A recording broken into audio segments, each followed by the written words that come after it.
प्रभात खबर विश्वास वही, रफ्तार नहीं। हाय, मैं उर्मिला कोरी। आप देख रहे हैं प्रभात खबर। आज हमारे साथ है एक्टर बॉबी देओल, जिनकी हालिया रिलीज फिल्म क्लास ऑफ 83 की तारीफें अभी थमी भी नहीं है कि वो अपनी वेब सीरीज आश्रम को लेकर सुर्खियों में है। आश्रम के ट्रेलर में बॉबी बहुत दमदार एक्टिंग कर रहे हैं। आइए जानते हैं इस वेब सीरीज के बारे में उन्हीं से। हाय बॉबी, किस तरह से इस फेज को देख रहे हो? इतनी तारीफें 83 की, फिर उसके बाद अभी आश्रम में भी बहुत ही उम्दा लग रहा है। ट्रेलर में बहुत ही अच्छी एक्टिंग, बहुत ही दमदार एक्टिंग कर रहे हैं। हाँ जी, कैसे देखते हैं? थैंक यू सो मच पहले तो। और बहुत इनकरेजिंग फील कर रहा हूँ, मतलब इतनी इनकरेजमेंट मिली है जब आपके काम की इतनी तारीफ होती है। मैं इस दिन का बहुत सालों से इंतज़ार कर रहा था कि मेरे काम की तारीफ करें लोग, और मुझे मौका मिला ऐसा कैरेक्टर प्ले करने के लिए, तो मैंने बहुत मेहनत की। और मैं बहुत खुश हूँ कि मेरी मेहनत फल लाई है एक किस्म से मेरे लिए। मतलब लोगों को मेरा काम इतना अच्छा लगा है। बस मैं थैंक यू बोलना चाहूँगा मेरे सारे फैंस को, और जिन्होंने भी मेरी फिल्म देखी उनको, कि मुझे मुझे इतनी आपने अप्रिसिएशन दी। और एक्साइटेड हूँ, आज आश्रम मेरी आ रही है इसी 2 दिन बाद। और मैंने कभी सोचा नहीं था कि मेरे 2 प्रोजेक्ट्स एक साथ आएंगे, बैक लेकिन टू एक बैक किस्म सही। से मैं खुश हूँ क्योंकि लोग मेरे 2 अलग रूप देख रहे हैं, और उनको अच्छा लग रहा है कि बॉबी देओल मेहनत कर रहा है, कोशिश कर रहा है अच्छे अलग किस्म के किरदार प्ले करने के लिए। तो बहुत ही खुश हूँ। अच्छा, आपकी फैमिली आपके अप्स एंड डाउन्स में आपके साथ रही है, किस तरह से इस फेज को देख रही है? क्या उनका रिएक्शन रहा है जो वो भी आपको वो प्लीज? समझते हैं, आपका परिवार ही जानता है आपको सबसे अच्छी तरह से, कि वो जानता है आपका दुख, आपका दर्द, आपकी खुशी किस चीज़ से होती है, किससे मिलती है। और वो जानते हैं, उन्हें मालूम है कि मैं बहुत मेहनत कर रहा हूँ 5 सालों से, कि मुझे अच्छा काम मिले। और जब मुझे मेरे काम की तारीफ होती है तो उन्हें इतनी खुशी मिलती है कि उनका बेटा, उनका भाई, उनका हस्बैंड, मतलब वो मुकाम तक पहुंच रहा है जहां वो पहुंचना चाहता है एज एन एक्टर। तो बहुत खुश हैं सब, मतलब। और क्या, परिवार ही नहीं, मेरे फैंस भी इतने खुश हैं। मुझे आज बहुत खुशी हो रही है इस बात से कि नहीं, सब इतना बहुत अच्छा खुश हैं। आपने काम किया क्लास ऑफ 83 में। थैंक हम यू। क्लास वाला। अच्छा, कोई इंडस्ट्री से किसी का कॉल आया जो आप शेयर कर सके? बहुत ही मुझे पहले तो शाहरुख का फ़ोन आया था, क्योंकि वो प्रोड्यूसर भी हैं, लेकिन इसलिए नहीं कि वो उनका फ़ोन आया, उन्होंने कहा बॉबी मैं जेन्युइनली फ़ोन कर रहा हूँ तुझे, मुझे पता है एज एन एक्टर तू नर्वस होगा इस वक्त, लेकिन जेन्युइनली तेरा काम मुझे बहुत पसंद आया। तेरा उस कितने अच्छे सीन्स हैं इस फिल्म में, तूने जो कितने कमाल के किए हैं, वो कार का सीन, जो इमोशन थे उसमें, तो मुझे बहुत अच्छा लगा। बहुत इनकरेजिंग था, क्योंकि इतने इतने बड़े स्टार, इतनी कामयाबी हासिल की है एज एन एक्टर, इतने अच्छे हैं। तो जब ऐसा कोई मुझे इंसान मुझसे कहता है और तारीफ करता है तो बहुत अच्छा लगता है। फिर राज बब्बर जी का फोन आया, मतलब उनका मैसेज आया तो मैंने उन्हें फोन किया। उन्होंने मेरी फिल्म देखी, उन्हें इतना, मतलब वो इतना खुश थे। मैंने इतने साल हो गए उनसे कभी बात नहीं की, पर जब उनसे बात हुई फोन पे तो कह रहे थे कि कितना तेरा काम इतना आउटस्टैंडिंग था, बहुत मजा आया तेरी फिल्म देखकर बेटा, बहुत अच्छा लगा, मतलब। और भैया अच्छा। भैया ने भी, मतलब उनकी आंखों में मेरे को दिखाई दे रहा था कि आज वो इतना खुश है मेरी फिल्म देखकर, तो बहुत इंकरेजमेंट मिली। अच्छा बॉबी, आपको लगता है कि यही सेकेंड इनिंग का टर्निंग पॉइंट है जो आप मान रहे थे, जो देखिए, विनिंग इनिंग मैं कहेंगे? ये मोमेंट का वेट तो जरूर कर रहा था, अब ये टर्निंग पॉइंट बनती है, और अब मैं इसका कैसे मैं सही तरीके से यूज करता हूँ अपने आगे बढ़ने के लिए। अब वही मुझे अभी, और मैं और नर्वस हूँ, क्योंकि अब मुझे और प्रूव करना है अपने आप को। एक किस्म से डर भी है, और मैं और फियरलेस हो रहा हूँ, क्योंकि मुझे अपने ऊपर अब ज्यादा भरोसा है कि हाँ, मेरे अंदर थी वो बात, बस एक अच्छा रोल चाहिए था करने के लिए। और मुझे वो रोल बहुत मुश्किल से मिला। मैं पहला चॉइस था नहीं उस फिल्म के लिए, लेकिन आश्रम के लिए, प्रकाश जी के लिए मैं पहली चॉइस था। चॉइस थे। तो वो सुनकर भी मुझे बहुत अच्छा लगता है, मुझे अच्छा, पता। ये मैटर करता है बॉबी की पहली चॉइस हो या फिर ये क्या? ये मैटर देखिए करता है कि एक्टर को? देखिए देखिए, मैटर तो करता नहीं, लेकिन अच्छा तो लगता है। दोनों बात पे अच्छा लगता है कि मैं पहली चॉइस नहीं था और मैंने काम किया, और अब जिनके साथ काम किया वो कहते हैं हम बहुत खुश हैं कि हमने तुझे लिया इस फिल्म के लिए। और अब प्रकाश जी ने कहा कि मैं पहली चॉइस हूँ, तो अब उससे एक और कॉन्फिडेंस मिलता है, क्योंकि उन्होंने मेरे बारे में सोचा, पहली बात तो ये है, और ऊपर से उस कैरेक्टर के लिए जो मुझसे इतना अलग है, बिल्कुल और सही। उन्हें मुझ पे विश्वास था कि मैं ये कैरेक्टर निभा पाऊंगा। तो एक कॉन्फिडेंस मिलता है एज एन एक्टर कि हाँ, बस मैं यही चाहता हूँ लोगों को मुझ पे कॉन्फिडेंस रहे। और वो कॉन्फिडेंस तभी पैदा कर सकता हूँ मेरा जब मेरा काम मेरे लिए बात करेगा, जी। और मेरा काम मेरे लिए बात कर रहा है, लोग समझा, मतलब समझ आ रही है कि हाँ, बॉबी देओल भी एक अच्छा एक्टर है, काम अलग किस्म के रोल कर सकता है। तो अच्छा, आपको पता है कि ये जो डिजिटल प्लेटफॉर्म में ये ज्यादा मौके दे रहा है फिल्मों के बजाय? एक किस्म से डेफिनेटली कि डिजिटल प्लेटफॉर्म ने बहुत सी अपॉर्चुनिटीज बना दी हैं बहुत से एक्टर्स के लिए, यंग जनरेशन के लिए, जो बेचारे कितने हैं जिनको, मतलब मैं जानता हूँ काम मिलना बहुत मुश्किल होता है, स्ट्रगल हर एक्टर की लाइफ में हर दिन होती है। तो और एक्टर चाहता है कि वो अलग किस्म के रूप में आए एज एन एक्टर। तो ओटीटी प्लेटफॉर्म में ये बात बहुत अच्छी है कि आप क्रिएटिवली बहुत अलग अलग किस्म की कहानियां आप पेश कर सकते हैं, क्योंकि काफ़ी कहानियां स्क्रीन के लिए नहीं बन सकती, क्योंकि बॉक्स ऑफिस इन्वॉल्व होता है। यहाँ पर उन लोग कंटेंट बना रहे हैं अपने प्लेटफॉर्म के लिए, और उनका अलग तरीका है उनके खुद के पैसे कमाने का। तो as an actor, definitely, as a director, as a technician, as a cinematographer, every department is more excited because they can do so much more as in on the OTT platform. अच्छा, आश्रम की बात की जाए तो बाबा निराला बनने में कितना प्रोसेस था, कैसे गए कैरेक्टर में? बिकॉज Uh, देख के ही आपको लग रहा है कि आपने पूरा एकदम।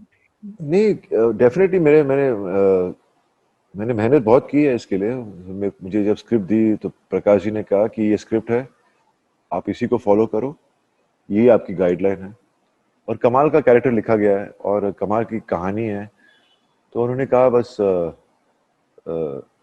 कुछ बातें, हमारी मीटिंग्स हुई, उन्होंने मुझे थोड़ी बहुत समझ दी कैरेक्टर के बारे में, और उसके बाद मुझे मेहनत करनी थी। मैंने वर्कशॉप्स किए, मैंने ऑब्वियसली इसमें शुद्ध हिंदी का इस्तेमाल किया गया है और एक अलग तरीका है बोलने का, टोन, हाँ बिल्कुल। टोन। तो मुझे उस पर बहुत मेहनत करनी पड़ी, क्योंकि मैं मुंबई में रहता हूँ, पला पैदा यहीं हुआ हूँ, तो यहाँ हमारी हमारी भाषा थोड़ी इन्फ्लुएंस हो जाती है हमारी सराउंडिंग के साथ। तो मैंने 1 महीने से ज़्यादा बैठकर, एक सुनीता जी हैं जिनके साथ मैंने बैठकर वर्कशॉप्स किए अपनी डिक्शन डायलॉग डिलीवरी पर। और मतलब मैं, क्योंकि मेरा कैरेक्टर एक कॉनमैन का है, तो कॉनमैन की ना अपनी लैंग्वेज में बहुत पावर होती है, ग्रास्प होता है, और उसी का इस्तेमाल करते हैं। तो मैंने उस पर बहुत मेहनत की, और आपने प्रोमो देखा तो उसमें दिखाई देता है जिस तरीके से मैं बोल रहा हूँ, हम्म, उसका एक अलग फील है। अरे, बहुत ही। अच्छा, किसी को फॉलो किया आपने? मतलब बहुत सारे बाबा हमारे देश में मिल जाते हैं, किसी नहीं, को आपने ऐसे किसी देखा? किसी को नहीं मैंने फॉलो किया। मैंने तो अपनी लाइफ में, मैं तो मैंने मेरे माँ बाप ही मेरे सब कुछ हैं। मैंने बस जैसे प्रकाश जी ने कहा कि ये एक फिक्शन कहानी है, ये कहानी लिखी गई, ये कैरेक्टर है, आपको कोई रेफरेंस नहीं देखना इसके लिए, आप इसे अपने तरीके से पेश कीजिए। तो मैंने बस अपने तरीके से इसे पेश किया। अच्छा, जो ये विवाद हो रहे हैं कि आशाराम बापू या फिर राम रहीम से मतलब हो रहा है, आपका क्या टेक है इस पे? बिकॉज आप लीड एक्टर है। मुझे कुछ पता नहीं, मैं बस यही कह सकता हूँ कि ये कहानी फिक्शन है, ये किसी के ऊपर बनी नहीं गई है। ये हमारी सोसाइटी में जो क्रिमिनल्स होते हैं, जो कॉनमैन होते हैं, वो गॉडमैन भी हो सकते हैं, वो आम लोग भी हो सकते हैं। तो उसको दिमाग में रख के कहानी लिखी गई है, क्योंकि वही लोग लोगों का फायदा उठाते हैं, इनोसेंट लोगों का फायदा उठाते हैं। तो बेसिकली इस पे लिखी गई है कहानी। अच्छा, प्रकाश झा की बात की जाए तो टास्क मास्टर माने जाते हैं, आपका कैसा एक्सपीरियंस रहा? मेरा तो बहुत कमाल का एक्सपीरियंस रहा, मतलब ऐसा कुछ दिखा ही नहीं कि वो टास्क मास्टर हैं। डेफिनेटली बहुत ही डेडिकेटेड है अपने काम में, मतलब उनके जो डेडिकेशन मैंने ऐसी कभी किसी और में देखी नहीं है। इत, इतना इतनी मेहनत करते हैं हर चीज में। जैसे कि आश्रम जब बन रहा था, तो जो जगह है, एक पैलेस है, उसको उन्होंने रिक्रिएट किया, उसको पूरा टूटा फूटा सा था, उसको ठीक से बनाया, उसको कलरिंग की, पौधे लगवाए वहां पर इतने सारे ताकि वहां का माहौल दिखे आश्रम जैसा। उन्होंने 3-4 महीने पहले से ये सब पौधे लगाने, पेड़ लगाने का काम शुरू कर दिया था। और सेट पर वो सुबह, मतलब हम एक्सरसाइज करते थे, जिम था एक नीचे, हम 5:30 बजे पहुंचते थे, वो 5:30 बजे अपना वर्कआउट करके निकल रहे होते थे। मतलब इतने फिट है वो अपनी एज के लिए, टचवुड। और उनसे और इंस्पिरेशन मिलती थी, क्योंकि हम भी फिटनेस में बिलीव करते हैं, लेकिन उनकी फिटनेस देख के हमको लगा ये तो कमाल है। तो बेसिकली सेट पर उन्होंने बस जब भी उनको कभी भी लगा कि इतने एक्सपीरियंस है उनका, उन्होंने सब इतने अच्छे एक्टर्स चुने इस वेब सीरीज के लिए, तो उन्हें पता था उन्हें क्या है, अपने एक्टर्स में बहुत कॉन्फिडेंस रहता है, इसीलिए वो उनको उनको मालूम है कि मैंने इस एक्टर को इस कैरेक्टर के लिए चूज किया, तो मुझे उन्हें पता था कि वो कर पाएगा। और इतने अच्छे एक्टर्स के साथ काम किया मैंने, इसमें चंदन है, इसमें दर्शन है, तुषार, तन्मय, सचिन खोचर, फिर और भी है, मतलब इतना मजा आया सबके साथ काम करके, एक फैमिली सी बन गई थी वहां पर। और हर दिन शाम को हम सब साथ में बैठते थे, क्योंकि हम लोग आउटडोर पे थे, अच्छा, खाना अयोध्या। खाते थे, फिर हम लोग डिस्कस करते थे कि वो सीन ऐसा था, आज वो सीन वैसा था, और बहुत मजा आया वो सीन करते वक्त। और अगले दिन कौन सा सीन है उस पर डिस्कस करते थे हम लोग, और एंजॉय किया हमने। अच्छा, फिल्म की शूटिंग रियल लोकेशन पे हुई अयोध्या में, तो कैसा एक्सपीरियंस था बॉबी? बेसिकली आप एक फेमस चेहरा है, ये कैसा था? रियल ये रियल लोकेशन, मतलब हाँ, इन द सेंस कि फिल्म में ये अयोध्या नहीं दिखाया गया है, ये काशीपुर दिखाया गया है। और रियल लोकेशन जो होती है उसमें एक उसका एक उसमें असलीपन दिखता है। वहाँ का जो प्रकाश जी को वहाँ की स्ट्रीट्स पे शूट करना था, वहाँ का जो एक माहौल है वो अच्छा दिखना चाहिए, तो उस हिसाब से बहुत मजा आया वहाँ पर शूटिंग करने में। वहाँ बंदर बहुत थे। अच्छा, कुछ परेशानी हुई आप लोग बहुत को? मतलब हम लोग खाना खा रहे होते थे, एक बारी मेरी मैनेजर भावना साथ में बैठी थी, उसने केला निकाला ही था कि झट से छीन लिया बंदर ने। तो वहां पर जब भी लंच ब्रेक होता था तो 6-7 लोग घेर कर आते थे, खाना लेकर आते थे, ताकि बंदर ना उस पर टूट पड़े। तो ये सब था वहां का माहौल। पर एंटरटेन करते थे, ब्रेक के टाइम हम देखते रहते थे बंदर कर क्या रहे हैं। अच्छा बॉबी, इस साल इंडस्ट्री में आपके 25 साल भी पूरे हुए हैं। क्या बिगेस्ट लर्निंग रही है आपकी? क्या क्या कहना चाहेंगे? मैं मैं ये कह सकता हूँ कि मेरे करियर में काफी अप्स एंड डाउन्स आए हैं, और बुरे टाइम से आदमी ज्यादा सीखता है, क्योंकि बुरे टाइम से ही समझ में आता है कि अच्छा टाइम क्या होता है। और बुरा टाइम से मैंने इतना सीखा है कि मैंने बस ठान लिया कि मैं अपनी लाइफ में कभी गिव अप नहीं करूंगा। और हाँ, बोलते हैं आप पीछे मुड़कर देखते हो तो आपको क्या लगता है आप अपना बदल सकते हो। हाँ, कोई उस वक्त तो बदल नहीं पाया, लेकिन अब मैं अपने आप को बस ये कहता रहता हूँ कभी कि मैं अभी कभी ऐसी गलतियां नहीं करूंगा, कभी गिव अप नहीं करूंगा। गलतियां तो इंसान करता रहेगा डिसीजन मेकिंग में, क्योंकि कभी पता नहीं चलता कि कौन सी फिल्म हिट होगी या फ्लॉप होगी। आपको बस कैरेक्टर अच्छा लगता है या स्क्रिप्ट अच्छी लगती है तो आप करते हैं, तो वो तो चलता रहेगा सिलसिला, पर गिव अप कभी नहीं करना। अच्छा, इस न्यू इनिंग में आपने किसी को अपना मेंटर बनाया या कुछ डिस्कशन करते, क्या अलग थॉट प्रोसेस लेके बॉबी इस इनिंग में आप काम कर रहे हैं, अगर बात करें? आपको खुद करना पड़ता है सब कुछ। आपको आपकी मदद कोई नहीं कर सकता, आपका काम आपके लिए आपको और काम आगे लाके देता है। तो मेरे मेंटर तो मेरे डेफिनेटली मेरे इंस्पिरेशन मेरे पापा रहे हैं हमेशा। उन्होंने कभी गिव अप नहीं किया। वो 84 के हो गए ऑलमोस्ट अभी, और अभी भी चाहते हैं कि वो फिल्म करें। तो और क्या इंस्पिरेशन चाहिए, मेरे बस वही है सब कुछ। उनकी उनकी जो ये एनर्जी है वही मुझे ताकत और देती है। अच्छा, कोई और फिल्म जो आप कर रहे हो, कोई और पिक्चर जिसके बारे में बता सके अभी आप अभी? अभी तो इस वक्त आपको तो पता है आजकल पूरा सिस्टम बदल गया, आपको एनडीए साइन करना पड़ता है। अगर आप पता कुछ है। साइन भी कर लेते हो या बात भी किसी से करो तो पहले बोल देते हैं कि इसकी बात आगे मत करना कहीं। तो मेरी बातें बहुत चल रही हैं, स्क्रिप्ट्स काफी आ रहे हैं, और मैं बस वेट कर रहा हूँ। और बातें चल रही हैं तो देखते हैं क्या होता है, क्योंकि अभी तो कोरोना का टाइम है, तो कुछ सब बैठे हैं घर पर डेफिनेटली शायद नवंबर दिसंबर से कुछ काम शुरू हो जाएगा। आपने इस पैनेडेमिक में खुद को किस तरह से बिजी रखा है, क्या किया? वैसे तो ये साल ही खत्म हो गया, पता भी नहीं चला, चला, सोचिए आप। ट्रू यार। ये तो साल आपको अपनी जिंदगी से निकाल ही देना चाहिए। सही। 2020 कभी हुआ ही नहीं, जैसे होता है ना फरवरी में कभी 25 दिन होते हैं या 28 दिन होते हैं, जो भी होता है, तो हाँ। बस वैसे ही साल को निकालना पड़ेगा। पर मैंने बस मैं लकी हूँ, हम जॉइंट फैमिली में रहते हैं तो घर भरा रहता है। मेरे ब्रदर और मैं साथ में रहते हैं, और मेरे बच्चे हैं, भैया के बच्चे हैं, और हमारा अच्छा एक जिम है ऊपर, हम वर्जिश करते रहते हैं, जिम में ज्यादा टाइम बिताते हैं। फिर क्या, मेरे जो बेटे हैं वो बच्चे तो हमेशा माँ बाप से थोड़ा सा होता है ना, कुछ बोल देंगे, टोक देंगे, कर देंगे, तो दूर रहते थे। लेकिन अभी इतने महीने हो गए हैं कि वो भी डरते नहीं उस बात से और आके बातें करते हैं, और मुझे उनके बारे में और पता चल रहा है, क्या सोचते हैं, क्या करना चाहते हैं। तो बहुत अच्छा लगता है और मैं उनसे बातें कर पाता हूँ। जो होता है ना, मैं कर, अब बाप भी सोचता है कि मैं कर लूंगा बात अपने बेटों से, ये समझा दूंगा उनको, लेकिन वो बात निकल जाती है। तो अब ये मौका मिल गया अब कि ये सब बातें जो करना चाहते हैं हम एक दूसरे से कर पाते हैं। अच्छा बॉबी, अभी आखिरी सवाल, इंडस्ट्री नेपोटिज्म के बहुत घेरे में सवालों के हाँ जी। टेक है। आपकी फैमिली को अभी भी सब बहुत प्यार करते हैं, आपकी फैमिली देवल परिवार की अलग ही बात है, लेकिन नेपोटिज्म इस विषय पे आपका क्या टेक है?